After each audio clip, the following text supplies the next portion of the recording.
അതാണ് എല്ലാ കണ്ണുകളും വയനാട്ടിലേക്കാണ്.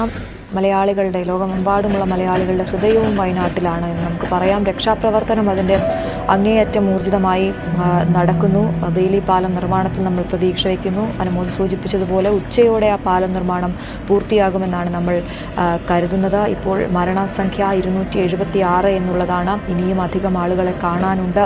അവരെ ജീവനോടെ ലഭിക്കുമോ എന്നുള്ളതാണ് നമ്മളെ ഒക്കെ കുഴക്കുന്ന ചോദ്യം. ഇന്നലെയും കഴിഞ്ഞ ദിവസവും ഒക്കെ ആളുകളെ മണ്ണിനടിയിൽ നിന്ന് എടുത്തുകൊണ്ടുവരുന്ന കാഴ്ച, ശരീരഭാഗങ്ങൾ എടുക്കുന്ന കാഴ്ചയൊക്കെ നമുക്ക് കണ്ടു നിൽക്കാനാകുന്നതിലും അപ്പുറത്തായിരുന്നു.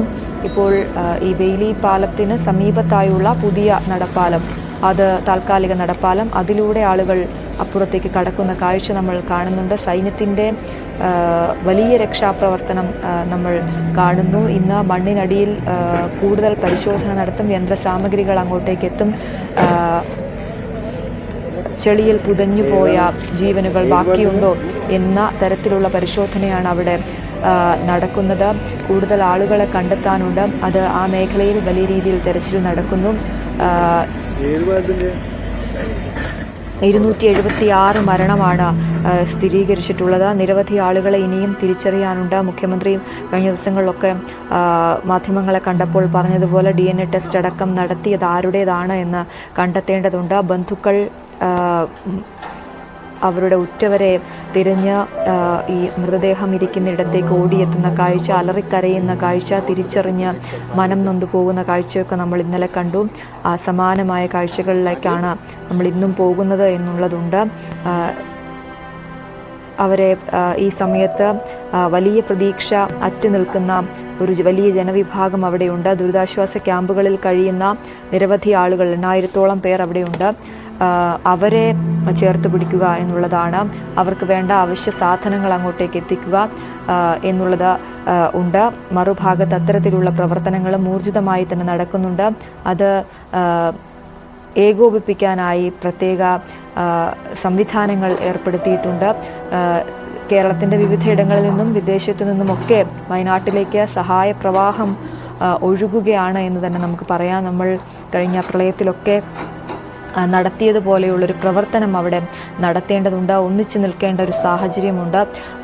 ആ രീതിയിൽ തന്നെയാണ് നമ്മൾ മുന്നോട്ട് പോവുകയും ചെയ്യുന്നത്. ഇപ്പോൾ ഈ നിർമ്മിക്കുന്ന ബെയിലി പാലത്തിൻ്റെ പ്രവർത്തനം പൂർത്തിയാകുന്നതോടെ, അല്ലെങ്കിൽ നിർമ്മാണം പൂർത്തിയാകുന്നതോടെ വലിയ പ്രതീക്ഷ, നമ്മൾ രക്ഷാപ്രവർത്തനത്തിൽ ഒരു വേഗം കൈവരിക്കുമെന്ന പ്രതീക്ഷ വയ്ക്കുകയാണ്. 190 അടിയാണ് ഈ ചൂരൽമലയിൽ ഇപ്പോൾ നിർമ്മിച്ചുകൊണ്ടിരിക്കുന്ന ഈ പാലത്തിൻ്റെ നീളം എന്ന് പറയുന്നത്.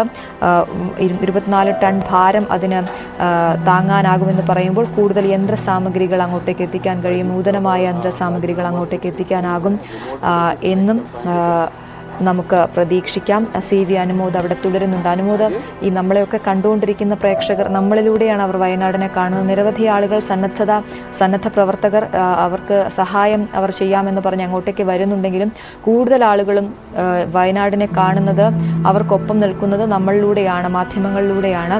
അവരൊക്കെ ചോദിക്കുന്നത് ഈ കാണാതായ 200-ഓളം പേർ, അവരെ ഇനിയും എത്രത്തോളം ജീവനോടെ തിരിച്ചെത്തിക്കാനാകും എന്ന പ്രതീക്ഷയുണ്ട് എന്നുള്ളതാണ്. ഇന്നലെയും ഈ ജീവനോടെ മനുഷ്യനെ മണ്ണിനടിയിൽ നിന്ന് എത്തിക്കാൻ എത്ര പേരെയൊക്കെ നമുക്ക് കഴിഞ്ഞിട്ടുണ്ട്. അങ്ങനത്തെ കാഴ്ചകളൊക്കെ കാണാൻ കഴിഞ്ഞിരുന്നു അനുമോദന്.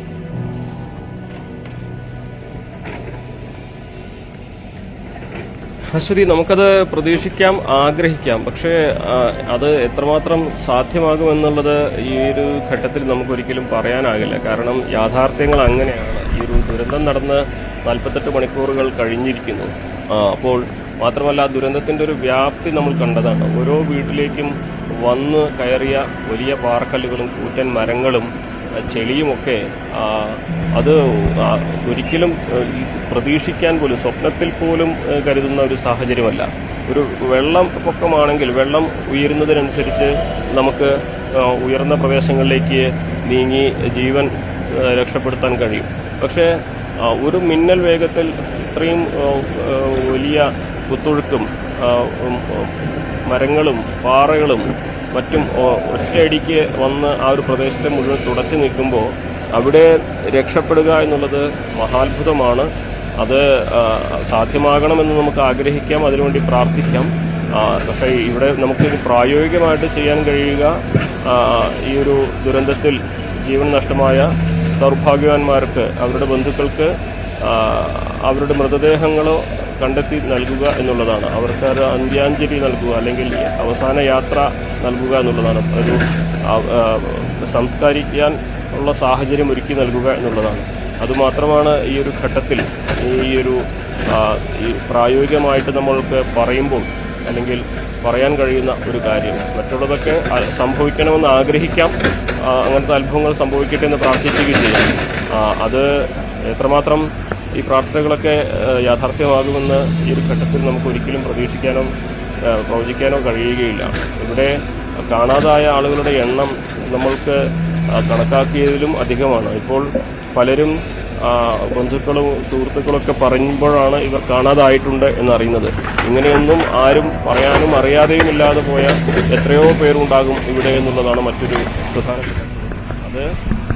അത് ആർക്കും അറിയുകയില്ല. അതുകൊണ്ട് തന്നെ കാണാതായവരുടെ എണ്ണം നമുക്ക് കണക്കാക്കുന്നത് അതിലും അധികമാകാനാണ് സാധ്യത എന്നുള്ളതൊരു യാഥാർത്ഥ്യമാണ്. അതറിയാൻ നിലവിൽ നമുക്ക് മറ്റ് വഴികളൊന്നുമില്ല. കാരണം നമ്മുടെ സുഹൃത്തോ ബന്ധുക്കളോ ആരെങ്കിലുമൊക്കെ പറഞ്ഞാൽ മാത്രമാണല്ലോ അവരുടെ അസാന്നിധ്യം നമ്മൾ അറിയുന്നത്. അങ്ങനെ ആരുമില്ലാതെ മുഴുവനായിട്ട് ഒഴുകിപ്പോയവരുണ്ടെങ്കിൽ പിന്നീട് അവിടെ നമ്മൾ അവരെ അറിയുന്നത് പോലുമില്ല എന്നുള്ളതാണ് മറ്റൊരു ദുഃഖകരമായ കാര്യം. അപ്പോൾ ഈ ഒരു കാണാതായവരെ കണ്ടെത്തുക എന്നുള്ളത് തന്നെയാണ് ഇപ്പോഴത്തെ ഏറ്റവും പ്രധാനപ്പെട്ട ഒരു ലക്ഷ്യം. അതോടൊപ്പം തന്നെ ഈ ഒരു നിലമ്പൂരിലൊക്കെ നമ്മൾ കഴിഞ്ഞ ദിവസം കണ്ടത് ശരീരഭാഗങ്ങളായിട്ടാണ് പലരും എത്തുന്നത്. ആരുടേതാണെന്ന് അറിയണമെങ്കിൽ ജനിതക പരിശോധനകളും മറ്റുമൊക്കെ ആവശ്യമാവുന്ന സാഹചര്യമാണ്. മാത്രമല്ല ഇത്രയും ദിവസം പിന്നിടുന്നതോടെ ഒറ്റ നോട്ടത്തിൽ നമുക്കൊന്നും മനസ്സിലാക്കാൻ കഴിയുന്ന അവസ്ഥയിലായിരിക്കില്ല ലഭ്യമാവുന്ന മൃതദേഹങ്ങളൊക്കെ. അതും വലിയ ഒരു പ്രതിസന്ധിയാണ്. ഈ ഒരു ഉരുൾപൊട്ടലുണ്ടായി ഈ രക്ഷാദൗത്യം ദിവസങ്ങൾ പിന്നിടുമ്പോൾ പിന്നീടുണ്ടാകുന്ന പ്രതിസന്ധി ലഭ്യമാകുന്ന അല്ലെങ്കിൽ മണ്ണിൽ നിന്ന് ലഭിക്കുന്ന മൃതദേഹങ്ങളൊക്കെ നമുക്ക് തിരിച്ചറിയാൻ കഴിയുന്ന സാഹചര്യത്തിലായിരിക്കില്ല. അല്ലെങ്കിൽ നമുക്ക് മനസ്സിലാക്കാൻ അടയാളങ്ങളൊന്നും ഉണ്ടാകില്ല. ആരാണെന്ന് ആർക്കും ഉറ്റവർക്ക് പോലെ ചിലപ്പോൾ അറിയാൻ കഴിയുന്ന അവസ്ഥയായിരിക്കില്ല. അപ്പോൾ അവിടെ കൂടുതൽ ജനിതക പരിശോധനകളും മറ്റും ആവശ്യമായ സാഹചര്യം വരും. ഇതൊക്കെ ഈ ദിവസങ്ങളിൽ നമ്മളിനി കാണാൻ പോകുന്ന അല്ലെങ്കിൽ നേരിടാൻ പോകുന്ന പ്രതിസന്ധികളാണ്. കാരണം അത്രമാത്രം വലിയൊരു ദുരന്തമാണ്. എത്ര ടൺ മണ്ണും പാറകളും ആണ് ഈ ഒരു മേഖലയാകെ വന്ന് അടിഞ്ഞിരിക്കുന്നത് എന്നൊന്നും പറയാനാകില്ല.